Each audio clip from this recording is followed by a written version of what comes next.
Hello बच्चों, कैसे हैं आप सब। आज हम स्टार्ट करेंगे valuation of goodwill by super profit method. तो सुपर प्रॉफिट मेथड से गुडविल को कैसे कैलकुलेट करते हैं, इससे पहले के वीडियो में मैंने आपको एवरेज और वेटेड एवरेज प्रॉफिट मैंने मेथड करा दिया है। तो अगर आपने वो वीडियो नहीं देखी है तो पहले आप वो वाली वीडियो जरूर देखें, फिर आए आप सुपर प्रॉफिट मेथड पे। तो चलिए आज स्टार्ट करते हैं हम लोग सुपर प्रॉफिट मेथड से गुडविल कैसे कैलकुलेट करते हैं। तो सुपर प्रॉफिट मेथड से हम गुडविल कैलकुलेट करेंगे तो हमारे पास लिखना शुरू करो फॉर्मूला। सबसे पहले super profit method, super profit method में हमारे पास सबसे पहले फॉर्मूला जो गुडविल का आता है, तो goodwill equal to super profit into number of years of purchase, number of years of purchase. मैंने ये बताया था आपको पिछले मेथड में भी कि ये क्वेश्चन में आपको गिवन होगा, इसको आप कैलकुलेट निकाल नहीं सकते किसी भी तरीके से, ये क्वेश्चन में गिवन रहेगा। Number of years of purchase question में हमेशा गिवन रहेगा। सुपर प्रॉफिट कैसे कैलकुलेट करोगे, तो सुपर प्रॉफिट का फॉर्मूला लिखो। सुपर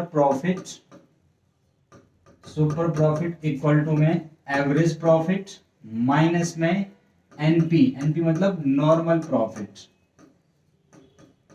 और एपी का मतलब एवरेज प्रॉफिट। तो एवरेज प्रॉफिट माइनस में नॉर्मल प्रॉफिट, ये हो गया सुपर प्रॉफिट निकालने का फॉर्मूला। एवरेज प्रॉफिट आप कैसे कैलकुलेट करोगे, तो एवरेज प्रॉफिट निकालने के लिए मैंने एवरेज मेथड में क्या करते थे, sum of all years of profit divided by total number of years, उससे क्या निकल आएगा आपका एवरेज प्रॉफिट। तो मैंने इसे पिछले वाले वीडियो में इसके बारे में डिटेल्ड में बता रखा है, तो वहां जाके आप जरूर चेक करें। नॉर्मल प्रॉफिट कैसे कैलकुलेट करोगे, तो ये सीखो। नॉर्मल प्रॉफिट निकालने का जो फॉर्मूला रहेगा हमारा, वो क्या रहेगा, कैपिटल एम्प्लॉयड, या इसको कभी कभार हम, आप किताब में देखोगे कैपिटल इन्वेस्टेड भी बोलते हैं, इसको क्या बोलते हैं, कैपिटल इन्वेस्टेड। तो कैपिटल एम्प्लॉयड हो या कैपिटल इन्वेस्टेड हो, तो कैपिटल एम्प्लॉयड इनटू में normal rate of return upon में 100। तो ये नॉर्मल रेट ऑफ रिटर्न, कभी कहीं ये एवरेज रेट ऑफ रिटर्न भी बोलते हैं, इसी को फेयर रेट ऑफ रिटर्न भी बोलते हैं, तो सब एक ही बात है। ये भी आपको क्वेश्चन में गिवन होगा। डन, ये भी आप कैलकुलेट नहीं कर सकते, हर फॉर्म का अलग अलग होता है, एवरेज रेट ऑफ रिटर्न या नॉर्मल रेट ऑफ रिटर्न, तो ये क्वेश्चन में आपको गिवन होगा। तो इस तरीके से हम नॉर्मल प्रॉफिट कैलकुलेट करेंगे, कैपिटल एम्प्लॉयड इनटू में एनआरआर अपॉन में 100। तो ये हो गया कैपिटल एम्प्लॉयड निकालने का। अगर मान लो कि आपको कैपिटल एम्प्लॉयड दे ही नहीं रखा क्वेश्चन में, कैपिटल एम्प्लॉयड अगर आपको क्वेश्चन में नहीं दे रखा, तो आपको निकालना पड़ेगा, कैलकुलेट करना पड़ेगा। कैपिटल एम्प्लॉयड का मतलब बिजनेस में कितना पैसा आपका लगा हुआ है, इन्वेस्टेड कितना है बिजनेस में। तो इसके आपके पास दो मेथड हैं, इसके आपके पास दो मेथड होते हैं। तो कैपिटल इन्वेस्टेड का जो पहला मेथड होगा आपका, ये है लायबिलिटी साइड। लायबिलिटी साइड से कैसे कैलकुलेट करेंगे, हाँ, और हम दूसरा क्या होता है एसेट साइड से, इसको हम कैसे कैलकुलेट करेंगे, लायबिलिटी साइड से कैसे कैलकुलेट करेंगे और एसेट साइड से कैसे कैलकुलेट करेंगे। तो लायबिलिटी साइड किसकी, बैलेंस शीट की। लायबिलिटी साइड से करोगे तो आप क्या ले लोगे, टोटल कैपिटल, यानी जितने भी पार्टनर्स होंगे उन सब का कैपिटल आप ले लोगे, ऐड कर लोगे, उसमें ऐड कर दोगे आप रिजर्व एंड सरप्लस, आप उसमें क्या कर दोगे, ऐड कर दोगे। रिजर्व एंड सरप्लस के अंदर क्या क्या चीजें आ गई, इसके अंदर सारे एक्यूमुलेटेड प्रॉफिट, चाहे वो प्रॉफिट एंड लॉस हो, चाहे वो जनरल रिजर्व हो, चाहे वो WCR हो, चाहे वो IFR हो, तो ये सारी चीजें इसके अंदर से क्या हो जाएंगे, वो सब रिजर्व एंड सरप्लस के पार्ट होते हैं। ठीक है, और एक चीज ध्यान रखना कि अगर मान लो P&L का डेबिट बैलेंस, P&L का डेबिट बैलेंस मतलब क्या हो गया, लॉस। अगर लॉस आ रहा है तो आप रिजर्व एंड सरप्लस के में माइनस करेंगे, आप इसमें से आप सब्ट्रैक्ट करेंगे। तो दो चीजें आपको सब्ट्रैक्ट करनी है, करेक्ट। तो रिजर्व एंड सरप्लस में अगर डेबिट बैलेंस है तो वो उसमें से सब्ट्रैक्ट करके फिर लिखना है। और एक चीज और, क्या, एडवर्टीजमेंट। अगर आपके पास advertisement suspense account balance sheet के एसेट साइड आ रहा है तो वो भी इसमें से माइनस करना है, फिर जाके आपका जो आंसर आएगा, that is called capital employed.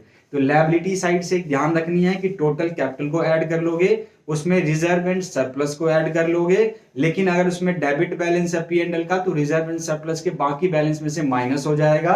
और अगर एडवर्टीजमेंट सस्पेंस अकाउंट आपके बैलेंस शीट के एसेट साइड दे रखा होगा तो भी आप क्या करेंगे, सब्ट्रैक्ट करेंगे। मैं इस पे एक बार क्वेश्चन भी करा दूंगा, एक प्रैक्टिकल क्वेश्चन, करेक्ट है। अब आ जाओ आप एसेट साइड। एसेट साइड में आएंगे आप, तो एसेट साइड में कैलकुलेट करने के लिए आप क्या करोगे, बैलेंस शीट के एसेट साइड में क्या क्या चीजें आएंगी, टोटल एसेट्स, टोटल एसेट्स, उसमें से आप माइनस कर दोगे, उसमें से आप माइनस कर दोगे करंट लायबिलिटी। क्या माइनस कर दोगे, लायबिलिटी। फिर जो आपका अमाउंट आएगा वो क्या कहलाएगा, आपका कैपिटल एम्प्लॉयड। तो टोटल एसेट्स में से क्या माइनस कर दोगे, लायबिलिटी माइनस कर दोगे, तो आपका क्या आ जाएगा, कैपिटल एम्प्लॉयड। तो कैपिटल एम्प्लॉयड का एक फॉर्मूला आपका एसेट साइड से ये बना और लायबिलिटी साइड से आपका फॉर्मूला ये बन गया। तो ये दो तरीके से हम कैपिटल एम्प्लॉयड कैलकुलेट कर सकते हैं, करेक्ट है, ये ध्यान रखना। उसके बाद थोड़ा सा मैं इस रेशोस पे और आता हूं कि जो हमारा सुपर प्रॉफिट होता है, जो हमारा सुपर प्रॉफिट होता है उसका क्रक्स क्या है, ये क्या है, ये सुपर प्रॉफिट मेथड। तो सुपर प्रॉफिट मेथड के लिए आपको एक चीज समझनी पड़ेगी। मैं एक एग्जांपल लेता हूं सब्जी मंडी का, किसका, सब्जी मंडी का। सब्जी मंडी में बहुत सारे सेलर बैठे हैं, बहुत सारे सेलर बैठे हैं, और ये आप हो, ये मैंने आप बना दिया, क्या बना दिया, इसका नाम रख दिया एक्स, ठीक है, ये आप हो और ये बाकी और दुकानदार हैं, करेक्ट है। क्या हो रहा है कि इस बिजनेस में सबने कैपिटल जो लगा रखी है वो लगा रखी है 1 लाख रुपए। सबने जो पैसा लगा रखा है उस दुकान में, कैपिटल इन्वेस्टेड जो है वो सबका कितना है, 1 लाख रुपए। लेकिन जब आप गुडविल कैलकुलेट कर रहे हो तो गुडविल किसकी कैलकुलेट करोगे, बाकी लोगों की या अपनी। हम अपनी गुडविल कैलकुलेट करेंगे, हमारे फर्म की गुडविल कितनी है।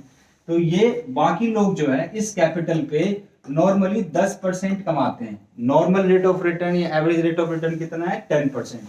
तो इसका मतलब ये कि यहाँ पे जो बाकी लोग हैं कितना कमा रहे हैं प्रॉफिट, 10,000 रुपीज। बाकी लोग कितना प्रॉफिट कमा रहे हैं, 10,000 रुपीज। लेकिन ये जो है मिस्टर एक्स, ये कितना कमा रहा है, उसी 1 लाख रुपए में ये कमा रहा है 15,000 रुपीज। कितना कमा रहा है, 15,000 रुपए, ठीक है। क्यों, क्योंकि ये पुराना होगा, बहुत सालों से सेम दुकान में बिजनेस कर रहा होगा, लोगों को सर्व कर रहा होगा, लोगों को इस पे भरोसा होगा, तो इसका मार्केट में कुछ ना कुछ गुडविल होगा, इसलिए इसकी सेल ज्यादा हो रही होगी, तो प्रॉफिट भी इसका ज्यादा होगा। तो ये कितना कमाता है, 15। तो जो ये कमाता है इसी को बोलते हैं हम लोग एवरेज प्रॉफिट। इसी को क्या बोलते हैं हम लोग, एवरेज प्रॉफिट। तो एवरेज प्रॉफिट का मतलब क्या हो गया, एवरेज प्रॉफिट का मतलब हो गया अपना प्रॉफिट। क्या हो गया, अपना प्रॉफिट, मतलब फर्म खुद कितना कमा रही है। और ये जो हो गया जो बाकी लोग कमाते हैं, दैट इज कॉल्ड, इसको बोलते हैं नॉर्मल प्रॉफिट। इसको क्या बोलेंगे हम, नॉर्मल प्रॉफिट। नॉर्मल प्रॉफिट में दूसरे क्या कमाते हैं, दूसरे लोग क्या कमाते हैं, ठीक है। तो हम कितना कमाते हैं, हम कमाते हैं 15,000, मतलब मिस्टर एक्स कितना कमाता है, 15,000। और बाकी जो भी उसमें आ रहा है 1 लाख रुपए लगा के कितना कमा रहा है, 10,000। तो इसका मतलब ये हो गया आपका एवरेज, ये हो गया आपका नॉर्मल। तो सुपर प्रॉफिट का फॉर्मूला क्या बताया मैंने, एवरेज माइनस में नॉर्मल, तो 15 माइनस में 10। तो ये क्या आ गया आपके पास, सुपर प्रॉफिट का फॉर्मूला क्या होता है, एपी माइनस में एनपी। तो एपी कितना हो गया इसका, यानी हम कितना कमा रहे हैं 15, लोग कितना कमा रहे हैं 10,000। इसका मतलब पूरे फॉर्म की जो उसकी जो गुडविल है कितनी है 5,000। ये उसका, सॉरी गुडविल नहीं, ये क्या निकल गया है सुपर प्रॉफिट। सुपर प्रॉफिट वो कितना कमा रहा है, 5,000 का सुपर प्रॉफिट कमा रहा है। फिर आप इस सुपर प्रॉफिट को number of years of purchase से मल्टीप्लाई कर दोगे तो क्या निकल के आ जाएगा, मिस्टर एक्स की गुडविल कैलकुलेट हो जाएगी। तो ये है कॉन्सेप्ट, याद रखना। एवरेज प्रॉफिट मेथड में और सुपर प्रॉफिट मेथड में हम किस चीज से गुडविल वैल्यू करते हैं, प्रॉफिट को कंपेयर करते हैं। देखो यहाँ पे आप कैपिटल 1 लाख तो सबने लगा रखी है, सबने 1 लाख लगा रखी है, एक्स ने भी 1 लाख लगा रखी है, यानी कैपिटल तो हो गया कांस्टेंट पार्ट, फिक्स्ड पार्ट। यहाँ पे वेरिएबल क्या है, प्रॉफिट। तो ये 1 लाख में कितना कमा रहा है एक्स, 15,000। बाकी लोग 1 लाख में कितना कमा रहे हैं 10। तो हम कंपैरिजन कैपिटल का नहीं कर रहे, क्योंकि हम कंपैरिजन किसका कर रहे हैं प्रॉफिट का, कि हम कितना कमा रहे हैं और दूसरे कितना कमा रहे हैं। तो जो उनका डिफरेंस है, हम ज्यादा कमा रहे होंगे तो हमारी गुडविल कैलकुलेट हो जाएगी। तो ये है सुपर प्रॉफिट मेथड का कॉन्सेप्ट। तो ये मैंने फॉर्मूला करा दिया आपको, ठीक है। उसके बाद मैंने आपको इसके बारे में मेथड के बारे में समझा दिया। तो इस तरीके से आप गुडविल कैलकुलेट करोगे। अब मैं एक क्वेश्चन दिखा देता हूं जिसके अंदर आपको कैपिटल एम्प्लॉयड निकालने के जो 2 तरीके बताए थे मैंने, लायबिलिटी साइड से और एसेट साइड से। तो दोनों तरीके से उस क्वेश्चन को कैसा कैपिटल एम्प्लॉयड निकालेंगे, करेक्ट है।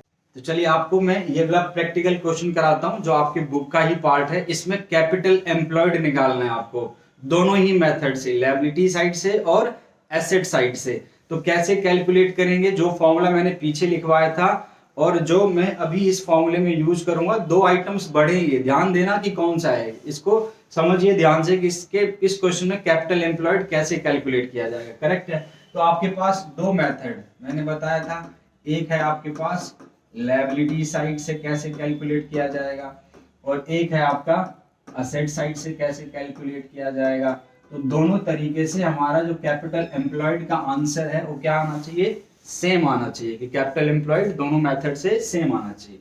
अब देखो सबसे पहले आ जाओ आप लायबिलिटी साइड में। लायबिलिटी साइड में मैंने क्या बताया था आपको formula, total capital. Total capital कितनी है इन दोनों की, 2 पार्टनर हैं अमन और भास्कर, तो 1 लाख 1 लाख, तो टोटल कैपिटल कितना हो गया इनका 2 लाख रुपीस का। ये हो गया आपका इनका टोटल कैपिटल 2 लाख रुपीस। उसके बाद मैंने बताया था इसमें क्या ऐड करना है आपको, रिजर्व। तो रिजर्व जब ऐड करोगे तो रिजर्व कितने का है इस क्वेश्चन में 90,000 रुपीस का। तो ये हो गया टोटल कितने हो गए 2,90,000। अब देखो ये एडवर्टीजमेंट सस्पेंस जो डेफर्ड रेवेन्यू एक्सपेंडिचर होता है, एक्चुअल में ये लॉस होता है।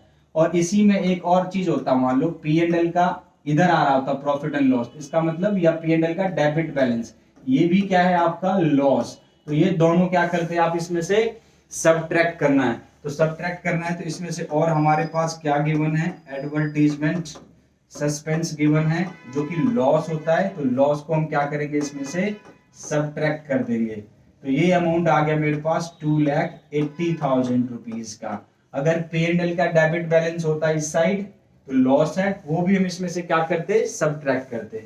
एक इंपॉर्टेंट चीज ये कि गुडविल आपको सबट्रैक्ट करना है कितने का 30,000 रुपीस का, क्योंकि गुडविल जो है हमारा कैपिटल एम्प्लॉयड का पार्ट नहीं होता। तो ये 30,000 मैं इसमें से और लेस करूंगा तो ये अमाउंट कितना आ जाएगा 2,50,000 रुपीज।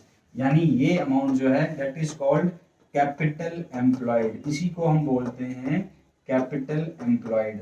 अब इसको समझो एक बार, इसका मतलब ये कि हमने बिजनेस में देखो टोटल कैपिटल और रिजर्व कितना पैसा लगा रखा है 290 में से 10,000 का मेरा लॉस, तो नेट अमाउंट कितना इन्वेस्टेड है 280, करेक्ट है। 2,80,000 हमने नेट इन्वेस्टमेंट मतलब पैसा बिजनेस में लगाया हुआ है। लेकिन एक चीज समझो कि 280 में से 30,000 तो आपने गुडविल खरीदी हुई है। तो जो गुडविल खरीदी हुई है परचेज, क्योंकि बैलेंस शीट में कौन सा गुडविल आता है, परचेज गुडविल आता है। इसका मतलब बैलेंस शीट में गुडविल आ रहा है तो आपने वो गुडविल क्या है परचेज करी है। अगर आपने गुडविल परचेज करी है तो क्या वो कैपिटल एम्प्लॉयड में से माइनस नहीं होना चाहिए। क्यों, क्योंकि आपने नेट तो 2,80,000 रुपए पैसा लगा रखा है बिजनेस में, उसमें से 30,000 तो आप गुडविल खरीद के ले आए। तो क्या वो 30,000 बिजनेस में इन्वेस्टेड है, आंसर इज नो। इसलिए गुडविल परचेज जो हमने करी हुई है वो क्या करेंगे उसमें से हम सबट्रैक्ट करेंगे, फिर जो अमाउंट आएगा वो कैपिटल एम्प्लॉयड आएगा। नॉर्मली क्वेश्चंस में ये सब गिवन नहीं रहता, आपके पास कैपिटल गिवन रहेगा, रिजर्व गिवन रहेगा, लॉस। तो इसलिए इसकी जो बातें हैं वो ज्यादातर क्वेश्चंस में नहीं आती हैं गुडविल की, इसलिए हम इसकी ट्रीटमेंट नहीं करते। लेकिन सीबीएसई के एग्जाम में आपको डाल देंगे इस क्वेश्चन में गुडविल, तो कैसे करोगे, है ना। तो इसलिए इसको ध्यान से देखना। तो इस तरीके से लायबिलिटी साइड से गुडविल कितना आया मेरे पास 2,50,000 का।